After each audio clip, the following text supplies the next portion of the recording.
Allah size Çok can sağ olun. sağlığı versin. Bir de xəstələnməyin. Həmişə yanınızdayıq, həmişə yanımızda olun. Değerli Amin, seyircilerimiz. amin. Sağ ol. Sen bir geçer bir şey zümzümele.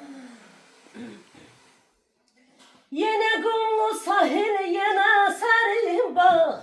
Yine gözüm düşüp meyvelilere.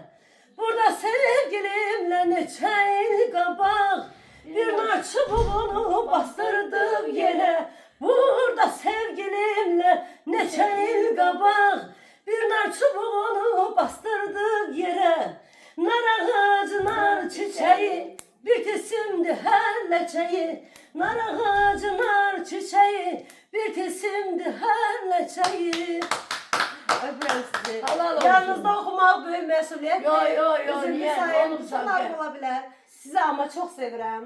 Seni bütün Azerbaycan halkı izleyir, tamaşaçılar ederim. izleyir. Özde sen o bir iki nefer deyilene fikir verme.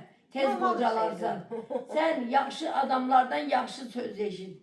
Esas odur ki, ben bir Qarabağlı kimi deyirəm ki, sen süpersen.